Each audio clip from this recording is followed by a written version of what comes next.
Hey, let's get going. That's 2 wins in a row for the Utah Jazz. This is the Hoops Nerd postgame show. Before we talk about the Nets, before we talk about the Jazz and what happened tonight, make sure if you're new here, you like and subscribe to the channel. I would appreciate it. Like the video, subscribe to the channel. And if you want to support the channel, join. So you can be a part of this glorious chat and support this channel that's giving all the people the opinions that they need. You're getting them here. You're not getting them anywhere else. So subscribe. If you haven't noticed, I'm pumped. Let's pull all this stupidity up. Let's talk about the Brooklyn Nets. They were without James Harden and Kevin Durant. Kevin Durant, obviously their best player. Let's also pull up the screen, the special effects. Let's just impress the new ones that are here and the people. Led by their star, Cam Thomas, who was nice in the draft. No, just kidding. The Brooklyn Nets are missing Kevin Durant, and you know what? Tim McMahon had a tweet tonight that was very accurate. You know, Kevin Durant fixes a lot of these issues for the Brooklyn Nets. I don't know if he can fix all of them, and I think there's some serious problems. We saw the report today. I think it was Shams, maybe Woj said it as well, but said that the Sixers are and the Nets are clear and okay to have trade talks with James Harden. And I think it's not a coincidence that, like, the game before this one, James Harden had 4 points and was kind of made me think a little bit about what he was doing in Houston when he wanted out. Now, maybe we need to do a breakdown of that on the NBA channel. By the way, if you haven't already subscribed to the NBA channel the link's right there. I haven't been doing it. It's been it's not been happening like it should, but forgive me. But anyways, I think there are some cracks and crevices growing in this Brooklyn Nets team, and we'll see what happens. But Ben Simmons to Brooklyn seems like somewhat of a possibility, especially with James Harden not playing tonight, and also just not showing up recently. Like I said, obviously I'm tongue in cheek, but Kyrie Irving played tonight. Let's see, 30% from the field's not great, but 15 points. You know what? He was just bad. Let's not sugarcoat anything. He did have 6 assists, so that's pretty good. He's only played like 10 games this year. It's crazy. It's crazy. But Kyrie Irving shows up tonight, and I have to say the skill level is there, but the shooting numbers were not tonight. That is, you got to give. It kind of reminds you of why those Cavs teams before they got LeBron, and it was Kyrie Irving, the #1 pick and playing over there, why he needed another guy. I think Kyrie Irving has to be playing off somebody for him to be effective. When he's the only guy, there's no defense there, and he's a lot of fun to watch, and he can do a lot of things. But Kyrie Irving really cooks when he's got like Kevin Durant or James Harden, and good James Harden drawing attention. And I'd say more Kevin Durant. I honestly think the Nets need to trade James Harden. If they can get Ben Simmons for James Harden, they should do that, because then James Harden goes to the Sixers and they immediately overpay him like $200 million for someone who is going to be out of shape every year for the next however long. So I would do that in a second if I'm the Nets, because then it improves the defense, and then Kyrie can play off of Kevin Durant. And they've got enough stars. Well, I don't know if stars is the word, but they've got enough talent on this team. For example, Cam Thomas is just showing up to be future 6th man of the year type guy, if not something more. They've got other guys, but you know what? They just need Kevin Durant back, and that'll fix a lot of ails. And then Kyrie Irving can be Kyrie Irving and cook like he does, and we'll see what happens. But this Nets team has now lost 7 in a row. It's pretty crazy. It's pretty nuts that this team is falling apart like this, and I don't know if it's going to really change anytime soon. So, you know what? Kevin Durant might be interested in some sort of trade, because if James Harden is going to come in to camp chubby like he did and then still stay chubby, I mean, he's having more Happy Meals than I am. And you know what? It's not happening anymore. It's just like here's the thing. I personally am super anti the player that comes into camp out of shape, and especially without reason. Now, we might talk about a player who did that on the Jazz. His name is DOK. Although I think he has a little bit of, you got to give him a little bit of what's the word? An excuse, I guess. I can't remember the word. But DOK had 2 severely dislocated ankles. So I don't know if him coming into camp means that was affecting him or if he just wasn't doing that. James Harden came into camp overweight because James Harden doesn't like to stay in shape. And he's starting to get into like the James Hansen hoops nerd fitness level where you've got a little jiggle when you're on the court. You do your crossover, and it's not just the ball that's crossing over, it's those moves. The moves are moving when James Harden's crossing, all right? He's doing a lot of this and a lot of like slow whoa. And you got old lady arm things going when you're taking that jump shot. Poof. When you're taking that jump shot and you got the jiggle. And we got a little bit of that from James Harden. So he's got to stop that. He's got to be in shape or you're going to get the jiggle. The crossover moves and then the step back, the jiggle. All right? Like and subscribe to this channel for the best analysis out there. All right? Like and subscribe. All right, that's all I got to say about the Brooklyn Nets. The jiggle and the moves. That's what we'll call them. All right. The Utah Jazz have a 2-game winning streak on their hands. Count it. 1, 2. 2-game win streak. There's no such thing as losing streaks with this Jazz team anymore. This is a winning Jazz team. And this is a Jazz team that under Alex Jensen now has a 66% career winning percentage. Alex Jensen, all-time great head coach right now with this winning percentage. It's impressive.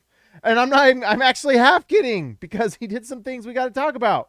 But guess what? Story of the game tonight is this man right here. The man, the myth, the legend, Donovan Mitchell, going 80% from the field. 80%. Tonight, Donovan Mitchell had an 80, 85, 100 night. Wah! Wazza! Kyrie Irving versus Donovan Mitchell. Donovan Mitchell proves his dominance tonight. 8 for 10 from the field, 6 for 7 from 3, 5 for 5 from the free throw line. It doesn't really get much better than an 80, 85, 100 line. Pretty decent night for the Spider, who is back. Back! Also, threw in 6 assists because he's just that dominant. He's just that dominant. Move over, Jinglin' Joe, for Jiggling James. That's right, Jiggling James. Jiggling James. Actually, you know what? That's not jiggling as much. Hey. The fitness program's working a little bit. Maybe we need to get James Harden on the James Hansen. We've got the same initials, right? Let's get the same muscular tone. All right. We can get the moves too. Ooh. All right. So, Donovan Mitchell, 8 for 10. I can't get over how good Donovan Mitchell was tonight. He was phenomenal, guys. He was phenomenal. Donald Schooley, he was video game tonight. Yes, he was. Donovan Mitchell was absolutely destructive. 27 points in 21 minutes. Every minute that he was on the floor, they went up 1 point. 21 plus 21. Absolutely dominating performance. And then here's the thing. It's a ripple effect. It's a ripple effect for Mike Conley. Because when Mike Conley does not have to be the lead guy, 5 for 10 from the field, 2 for 5 from 3, 50, 40, 100. This is what happens when you have Donovan Mitchell on the floor. This is what happens. 2 for 2, perfect from the free throw line, 14 points, 3 assists, 3 steals for Mike Conley. He looked refreshed because he had his superstar counterpart on the floor with him. Now, we also saw some dominating center play tonight. Some center play that really was impressive.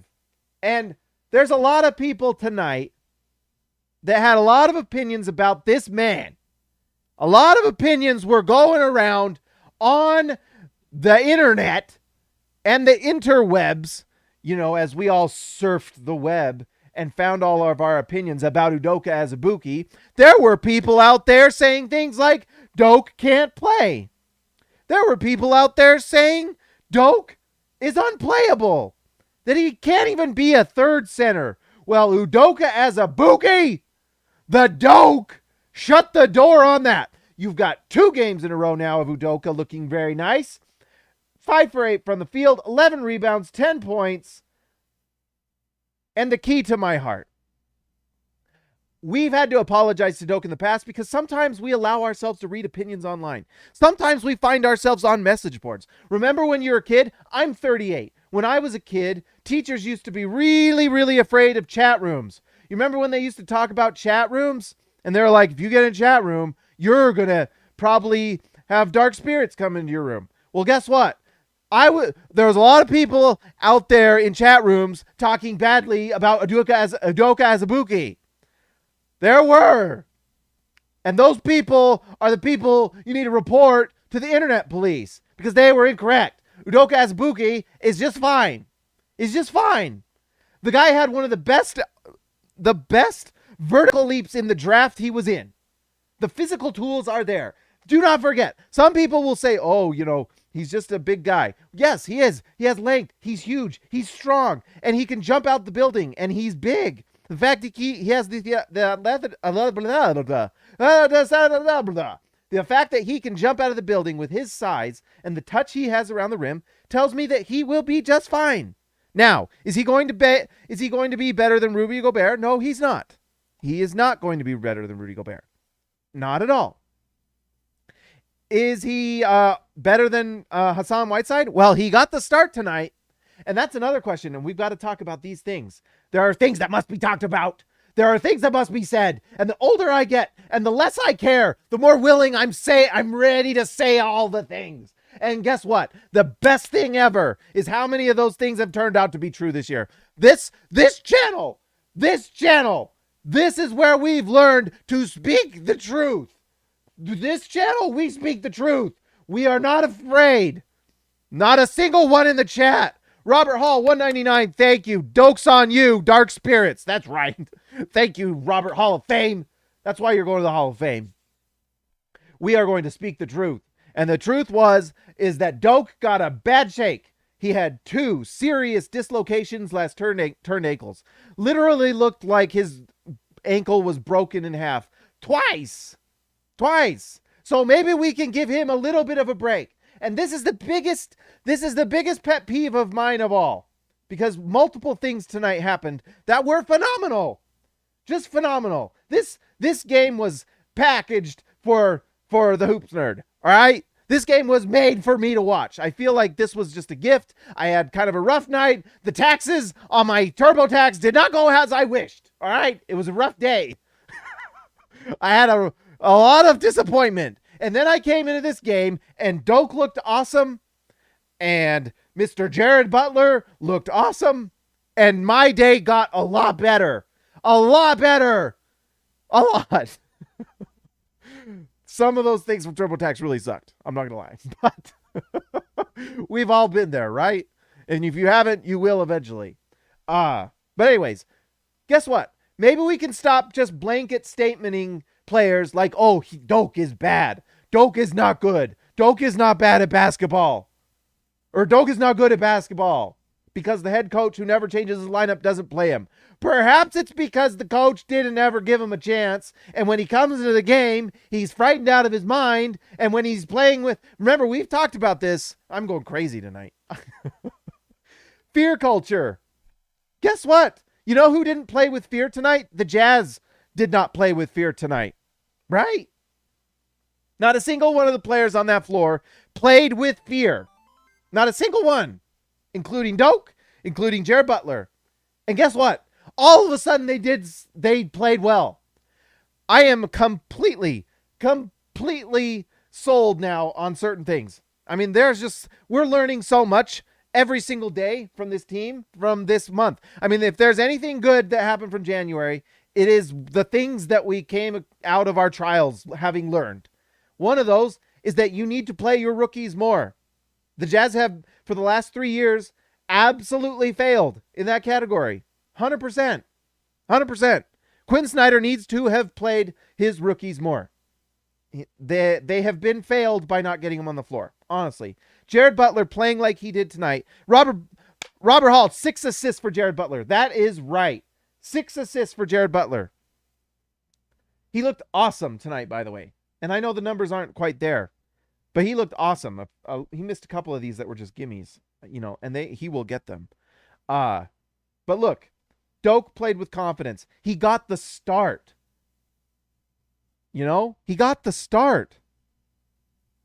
Quarantine Quinn. Quarantine Quinn. DWDCB. Oh my gosh. That is the comment of the night. Quarantine Quinn. Asler 2K. Welcome to Rookie. Everyone in the chat. Welcome Asler 2K to the channel. Asler 2K. Hey, Asler, I think you were the one that told me on Twitter that you'd join if Donovan Mitchell scored 30. But I'm grateful that you joined because he scored 27, and that's the number of Rudy Gobert. And so maybe that was good enough. So welcome, Asler 2K. Hola. Gracias por ser parte del canal.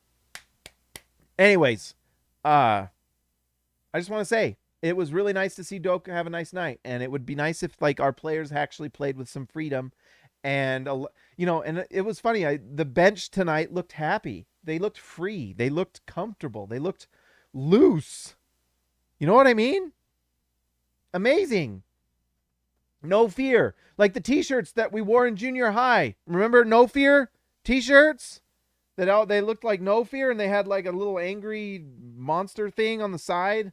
And you wore that kind of tight, and then you wore your big baggies, and they were usually in a kind of a corduroy fabric and some sort of Vans thick low top and a shell necklace and frosted tips. No fear, baby. No fear all the way. That's how to go. Anyways, I was really happy about that. Alex Jensen, by the way, deserves a little credit. That's what I was going to say. In 3 games, Alex Jensen made Udoka Azubuike look like a really nice backup center, and he's made Jared Butler look like the prospect we all thought he could be. Now, turns out opportunity matters. Turns out getting on the floor matters. Turns out.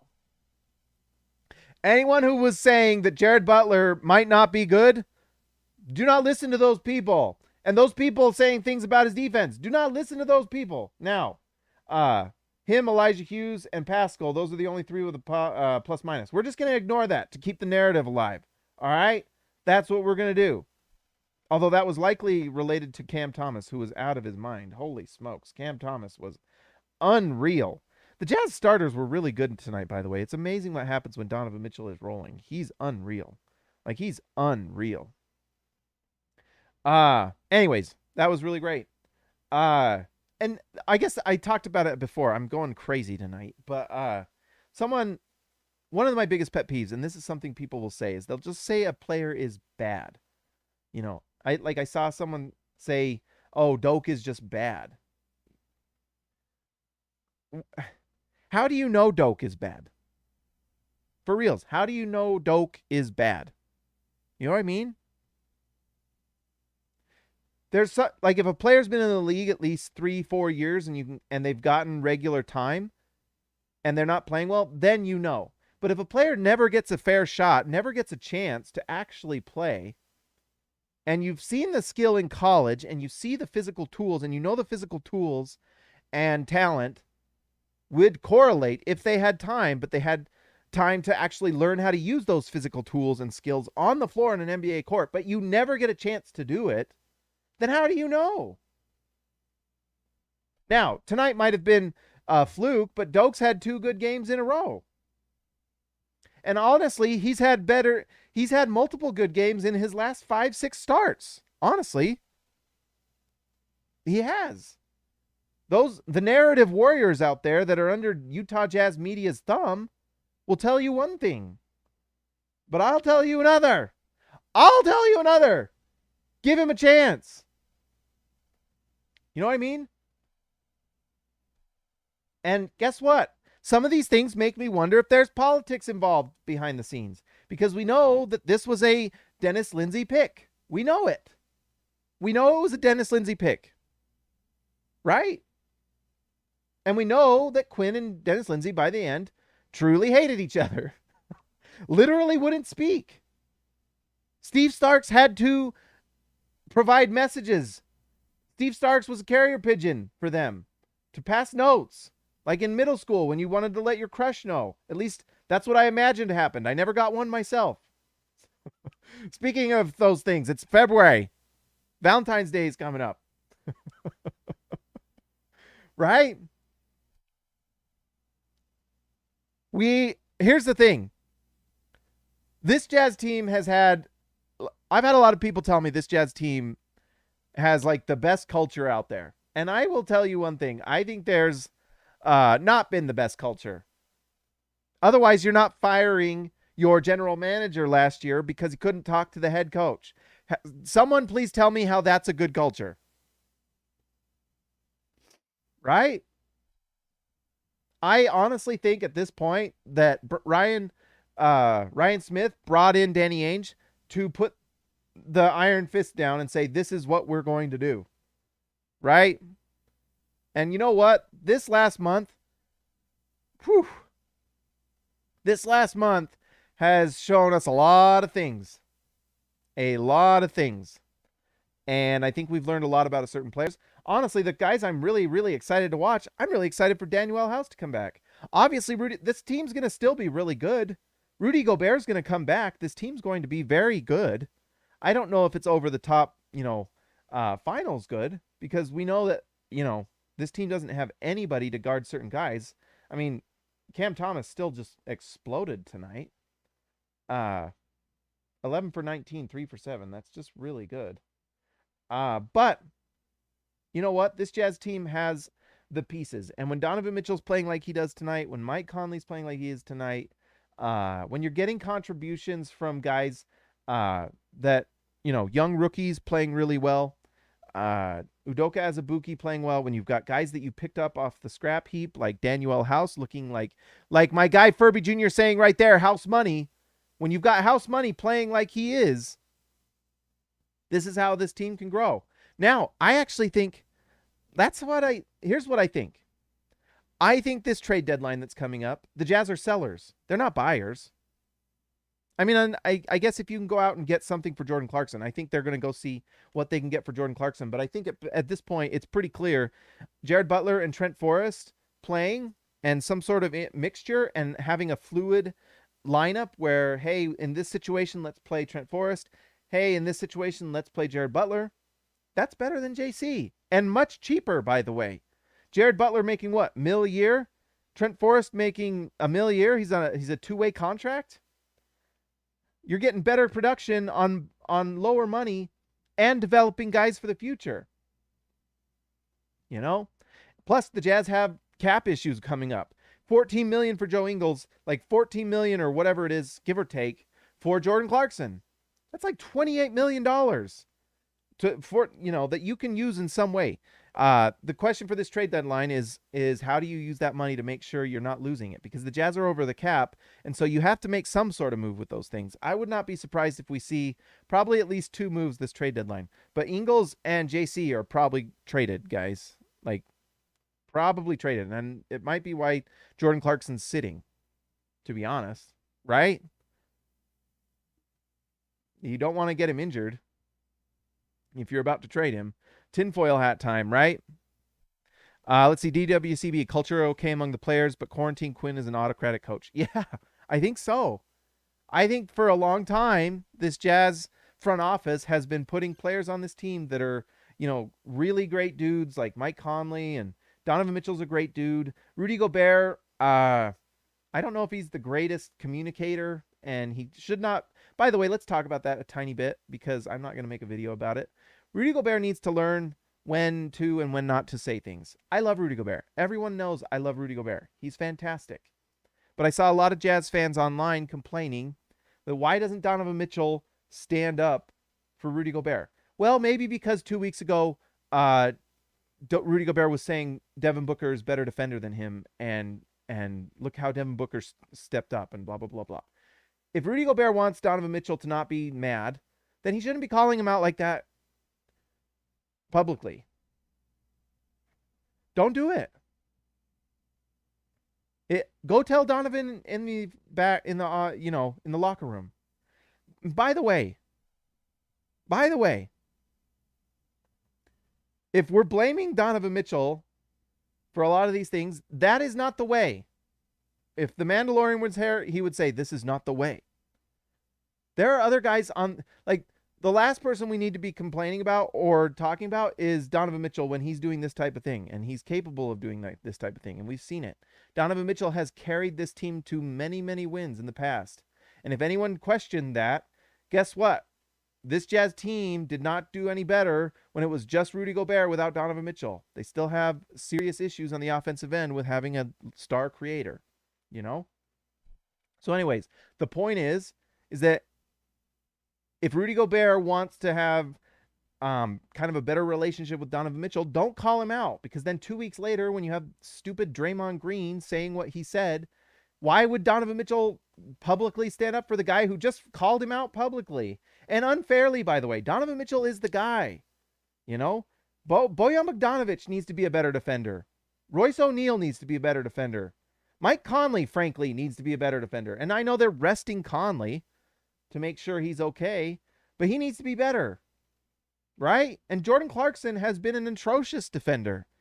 So let's stop calling out our superstar guard and call out some other guys. Because you don't hear a lot of Portland Trail Blazers players calling out Dame. Right? That's all I'm going to say about that. And I love Rudy Gobert. And he's fantastic. And he says those things because he wants to win. Because he's a competitor and he wants to win. But don't say that. All right? And then expect Donovan Mitchell to say something 2 weeks later when he's getting, you know, the dumb Draymond thing. You know what I mean? It's just like, don't do it. Don't do that. But outside of that, this team seems like it's fine player to player. They looked happy tonight. Winning fixes a lot of problems. But I just think there's a culture thing that's not as great as I think people think. That's just I could be wrong. I could be wrong. It's just me watching. But there's certain guys that came into this game playing without a lot of fear. And 2 weeks ago, playing with a lot of fear. And not quite sure what to do. And not playing loose. And getting frustrated and nervous in certain situations because they don't know if they're in the right exact millimeter spot on the floor. You know what I mean? When you're playing free and your talent's allowed to show and you have confidence in yourself, you do better. Turns out it's the same way with basketball players, all right? God. By the way, look at these numbers. 6 for 9 for Eric Paschall tonight. Nice. Nice numbers. 16 points. 3 for 6 from 3. Let's just open this up. Eric Paschall, 4-3 from 3 this season. He was 38% for the season. Eric Paschall is now 39%. And I don't know if that includes tonight. He might be pushing 40% from 3. That's crazy. That's crazy. And that's on 6 shots. He took 6. He is shooting that ball with confidence. This dude is a bona fide shooter. Pretty wild. Pretty wild. Pretty wild. So Eric Paschall, 6 for 9, 3 for 6. Can't say enough. And then we know about the defense and what he does. It's awesome. And so I think I'm excited for trade deadline. I don't know what's going to happen. I need to go to SLC Dunk and start the trade deadline rumor thing. We saw a bunch of things. I think there's going to be some sort of moves. I think there has to be some sort of moves, especially when you see a game like tonight. You know, Donovan Mitchell is your superstar. Rudy Gobert is your superstar. Mike Conley is that third star that plays off of them. You can fill in the gaps, you know. Bogey had a nice night shooting tonight. That's nice to see. Hopefully that finger gets healed.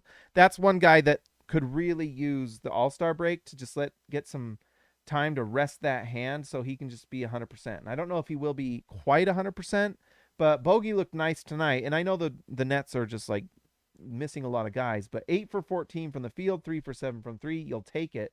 11 rebounds for Bogey and 4 assists. So that's really nice to see. I'm not sure what the Jazz are going to do this just trade line, but it's going to be pretty quick. Or it's going to be pretty cool. It's going to be pretty interesting.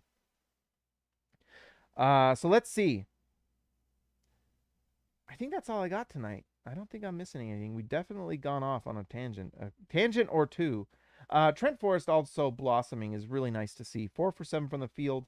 He can't hit the 3 still, but he did have 7 assists. Look at this.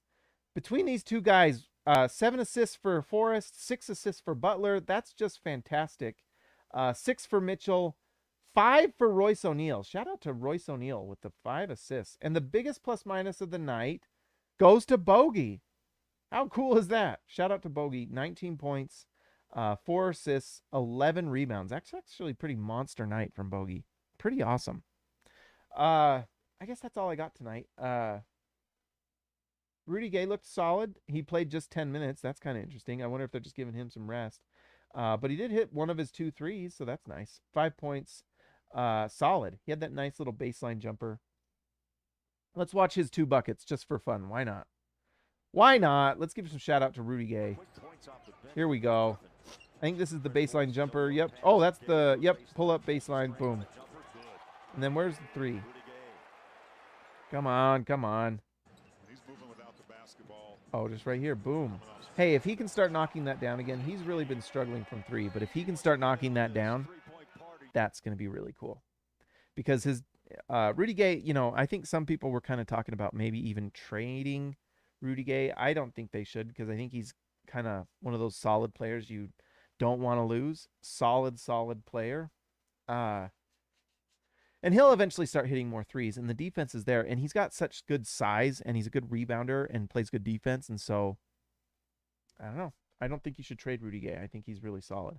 I think Rudy Gay and Eric Paschall and having a backup center, whether it's Hassan or Doak, is a really nice backup set of bigs. You know, if you have like a lineup, I mean, that's a fun lineup to think about right there, is if you've got Paschall and Gay and Whiteside, and then maybe you throw in Danuel House, and then take your pick: Donovan Mitchell, Mike Conley, any of these guys, but especially like Donovan Mitchell. That's like a crazy fun lineup. So that would be fun to watch. All right, guys, that's all I got tonight. Let's give a shout out to our All-Stars. These are the guys that make it happen. Let's give a shout. Let's see. Let's blow me up because why not? You want to see my face, right? House Money, Christian DeHaas. Let's give a shout out to House Money, Christian DeHaas, Tyson Price, The Price is Right, Baby Elliott Matson, X marks the spot for Zintas, Jordan the GOAT Best Roll, Ryan Perry, the legend, Joshua Hansen, the Danish Destroyer, and one Anton Warren, Ezekiel Raisibe, the man from down under, JT Buckets Wardell, Austin R. Grant, editor extraordinaire, Eric C., the C stands for champion, Donald Schooley, schooling all of us, DW to CB, Darren Williams to Carlos Boozer, Jorge Arrizaga, mi amigo de abajo, Lee Christensen driving the lane, Patrick Kukubo, the connoisseur, Robert Hall of Fame, and DW Jazz going all the way. Guys, it's been a lot of fun tonight. The chat is hopping. And if you want to be a part of it, join the channel. All right? Join the channel. There's so many things I got to do. So many things I want to do and grow, and we'll do them. But there's a lot on the plate, guys. Like TurboTax. Ruining my day. All right? I don't even want to go into it. What a bummer. What a bummer. Anyways, guys, like and subscribe to the channel. You guys are all awesome. Shout out to the Utah Jazz. 2 wins in a row. Donovan Mitchell looks incredible. They absolutely blitzed them, and at no point tonight did it look like the Jazz did not play with effort and juice, and they played kind of with joy. There's some joy tonight on the floor and on the bench. It was awesome.